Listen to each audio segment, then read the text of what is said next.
രാഹുൽ മാങ്കൂട്ടത്തിനെതിരെ ഇരയാക്കപ്പെട്ടിട്ടുള്ള പെൺകുട്ടി മൊഴി നൽകിയതിനു ശേഷം ഇതാദ്യമായി DCC പ്രസിഡന്റ് സംസാരിക്കുകയാണ്. അങ്ങ് തുടക്കം മുതൽ രാഹുലിന്റെ കാര്യത്തിൽ ഒരു നിലപാട് സ്വീകരിച്ചിരുന്നു. അതായത് അദ്ദേഹത്തിനെതിരെ ഈ ആരോപണം ഉയർന്നതിന് പിന്നാലെ അദ്ദേഹം ഒത്തുവേദികൾ പങ്കിടേണ്ടതില്ല എന്നുള്ള ശക്തമായിട്ടുള്ള നിലപാട് താങ്കൾ എടുത്തിരുന്നു. പല നേതാക്കളും അതിൽ വെള്ളം ചേർത്തപ്പോൾ ഇപ്പോൾ താങ്കൾക്ക് എന്ത് തോന്നുന്നു? 100% ഇപ്പോഴും നിലപാട് ഒരു മാറ്റമില്ല. കാരണം എന്നാണ് അയാൾക്കെതിരെ ഒരു ആരോപണം ഉന്നയിച്ചത്, പാർട്ടി നടപടി സ്വീകരിച്ചു. അതിനുശേഷം ഒരു ഔദ്യോഗിക പരിപാടിയിലും അദ്ദേഹം പങ്കെടുത്തിട്ടുമില്ല. പിന്നെ എവിടെയും വെച്ച് കണ്ടുമുട്ടുന്നത് സ്വാഭാവികമാണ്. എല്ലാവരും പിരിഞ്ഞു പോകുമ്പോൾ അവിടെ കയറി വരുന്നു, അല്ലെങ്കിൽ ജനങ്ങൾ കാണുമ്പോൾ അദ്ദേഹം ഓടി വരുന്നു. അതൊന്നും ഇതുമായിട്ട് ഒരു ബന്ധമില്ല. ഇപ്പോൾ ചില പ്രചരണങ്ങളിലൊക്കെ രാഹുൽ മുന്നിൽ നിന്ന് മുദ്രാവാക്യം വിളിക്കുകയും താങ്കളടക്കമുള്ള ആളുകൾ അതിനൊപ്പം നിൽക്കുകയും ചെയ്യുന്നു. അപ്പോൾ അത് സമൂഹത്തിന് കൊടുക്കുന്ന സന്ദേശം എന്താണെന്നുള്ള കാര്യങ്ങൾ ഞങ്ങളാരും ഔദ്യോഗികമായിട്ടുള്ള ഒരു ഭാരവാഹികൾ അതിന് മുന്നിൽ ഉണ്ടാവില്ല, ഇന്നുവരെ ഉണ്ടായിട്ടുമില്ല. അങ്ങനെ ഉണ്ടെങ്കിൽ 100% പാർട്ടി അത് പരിശോധിക്കുകയും ചെയ്യും. പക്ഷെ അങ്ങനെ ഒരു സംഭവമില്ല. ഈ സ്ഥാനാർത്ഥികൾ പോകുമ്പോൾ സ്വാഭാവികമായി കൂട്ടത്തിലൂടെ ഒരാളായിട്ട് ഇദ്ദേഹം പോകണമെന്ന് പറഞ്ഞാൽ നമുക്ക് തടക്കാൻ കഴിയില്ല. നമ്മൾ ഒരു സ്ഥാനാർത്ഥി പ്രചരണത്തിൻ്റെ ഇടയിൽ ആർക്കും പോകാമല്ലോ, നിങ്ങൾക്കും പോവാം, ആർക്കും പോവാം. അതിലൊന്ന് ആയിട്ട് കണക്കാക്കാറുണ്ട്. ഒരു നേതാവായിട്ട് അദ്ദേഹം പോയിട്ടൊന്നുമില്ല. പിന്നെ അദ്ദേഹത്തിൻ്റെ ഒരു കടമ വെച്ചാൽ വോട്ട് അദ്ദേഹത്തിനോട് സഹായിച്ചവരെ ഞാൻ സഹായിക്കുന്നു എന്ന് പറയുമ്പോൾ തള്ളി മാറ്റാനും ആർക്കും കഴിയില്ല. പിന്നെ ആരുടെയും ഒരു സ്ഥാനാർത്ഥിക്ക് വോട്ട് ആരുടെയും കിട്ടണ്ടേ. അതുപോലെ ആരോ സഹായിക്കാൻ വന്നു പറഞ്ഞല്ലാതെ ഔദ്യോഗികമായിട്ട് ആരും ക്ഷണിച്ചിട്ടില്ല, ഔദ്യോഗിക പരിപാടി പങ്കെടുത്തിട്ടില്ല, ഇന്നുവരെ പങ്കെടുപ്പിച്ചിട്ടുമില്ല. അപ്പോൾ ഇന്നലെ പുറത്തു വന്ന ശബ്ദ സന്ദേശങ്ങളൊക്കെ താങ്കൾ കേട്ടിരുന്നു. ഒരു പിതാവ് എന്നുള്ള നിലയ്ക്ക് കൂടി അത് കേൾക്കുമ്പോൾ നമുക്കത് എന്താ പറയുക, ഒട്ടും അംഗീകരിക്കാൻ പറ്റാത്ത തരത്തിലേക്ക് കാര്യങ്ങൾ. 100% അത് ശരിയുണ്ടെങ്കിൽ അന്വേഷിച്ചോട്ടെ. ഗവൺമെൻറ് അന്വേഷിച്ചുകൊണ്ടിരിക്കുന്നുണ്ടല്ലോ, അന്വേഷിച്ചോട്ടെ. നിയമത്തിന് വഴി പോകട്ടെ. അത് എനിക്കും രാഹുലിനും പ്രത്യേക നിയമമൊന്നുമില്ല. അതിൻ്റെ വഴിക്ക് പോയിക്കോട്ടെ. അത് അങ്ങനെ കുറ്റം ചെയ്തിട്ടുണ്ടെങ്കിൽ ഗവൺമെൻറ്റാണ് അന്വേഷിക്കുന്നത്, ഉണ്ടെങ്കിൽ ശിക്ഷിച്ചോട്ടെ. ആരും തടസ്സമില്ല അതിനകത്ത്. ഇപ്പോൾ ആണെങ്കിൽ പോലും VK ശ്രീകണ്ഠൻ MP സംസാരിച്ചുകൊണ്ടിരിക്കുകയായിരുന്നു. അദ്ദേഹം പോലും പൂർണ്ണമായി രാഹുലിനെ തള്ളുന്നില്ല. എന്താണ് നിങ്ങൾ കോൺഗ്രസ് നേതാക്കൾക്ക് ഇത്ര ഇക്കാര്യത്തിൽ ഒരു വിമുഖത? രാഹുലിനെ തള്ളാൻ എന്തെങ്കിലും ആശങ്കയുണ്ടോ നേതൃത്വത്തിന്? ഈ തള്ളലുമില്ല, കൊള്ളലുമില്ല. ഉപ്പ് തിന്നാൻ വെള്ളം കുടിക്കും സ്വാഭാവികമായിട്ട് ഉണ്ടെങ്കിൽ. പക്ഷേ ഞാൻ ഇപ്പോഴും സംശയിക്കുന്നത്, മാസങ്ങളായിട്ടും ഈ തെരഞ്ഞെടുപ്പ് സമയത്താണ് ഒരു പരാതിയായിട്ട് വരുന്നത്. എന്നാൽ ഇതിന് മുമ്പ് എത്രയോ മാസങ്ങളുണ്ടായിരുന്നില്ലേ? ഇത് ഇന്ന് സംഭവിച്ചിരുന്നല്ലോ.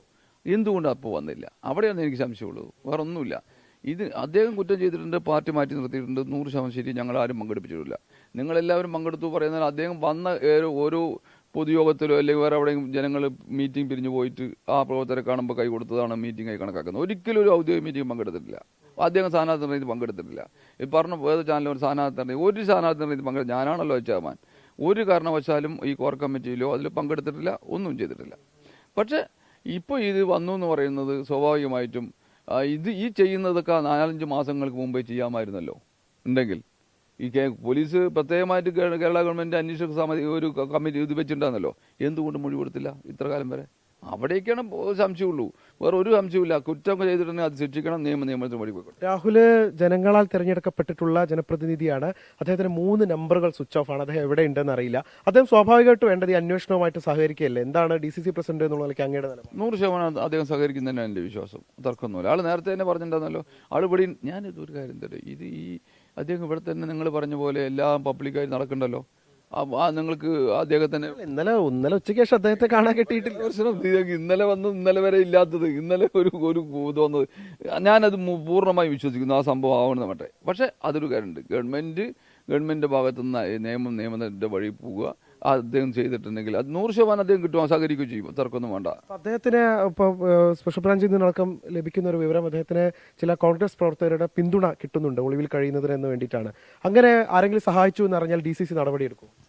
ഞാൻ ചോദിച്ചത്, കോൺഗ്രസ് അനുഭാവികളെ നമുക്ക് നടപടിയെടുക്കാൻ പറ്റും. കോൺഗ്രസിന് ഔദ്യോഗികമായ സ്ഥാനം ഉണ്ടെങ്കിൽ 100% കോൺഗ്രസിൻ്റെ കേരള പ്രദേശ് കോൺഗ്രസ് കമ്മിറ്റി പറഞ്ഞിട്ടുണ്ട്, ഔദ്യോഗികമായിട്ട് ഒരു പരിപാടിയോ ആരും പങ്കെടുക്കരുത്. 100% പറഞ്ഞിട്ടുണ്ട്. അത് നമ്മൾ പാലിക്കും. ജില്ലാ കോൺഗ്രസ് കമ്മിറ്റി അധ്യക്ഷൻ എന്നുള്ളതൊക്കെ അങ്ങേക്ക് പറയാനുള്ളത് അദ്ദേഹത്തിന് സംരക്ഷണം കൊടുക്കേണ്ടതില്ല എന്നുള്ളതാണ്. അല്ല, അദ്ദേഹം ഇപ്പോൾ സത്യത്തിൽ ഒരു സസ്പെൻഡിലായിരിക്കുന്ന ഒരു MLA ആണ്. അപ്പോൾ നമ്മൾക്ക് അദ്ദേഹത്തിന് പ്രൊട്ടക്ഷൻ ചെയ്യേണ്ട ബാധ്യത നമുക്കില്ല, സ്വാഭാവികമായിട്ടില്ല.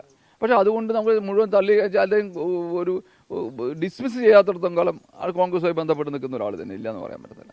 എന്തായാലും അപ്പോൾ ഈ സംഭവത്തിന് ശേഷമുള്ള DCC പ്രസിഡന്റ് തങ്കപ്പന്റെ ആദ്യ പ്രതികരണമാണ് നമ്മൾ കണ്ടത്. ഒരു തരത്തിലും അദ്ദേഹത്തെ പിന്തുണയ്ക്കുന്നില്ല. ഇപ്പോഴത്തെ സാഹചര്യത്തിൽ നിയമ നടപടികളുമായി മുന്നോട്ട് പോവുകയാണ് വേണ്ടത്. അതിനാണ് മുഖ്യ പരിഗണന നൽകേണ്ടതെന്നാണ് DCC പ്രസിഡന്റ് വ്യക്തമാക്കുന്നത്. ജയൻ കല്യാശ്ശേരിക്കൊപ്പം നിഖിൽ പ്രമേഷ്, 24 കോഴിക്കോട്.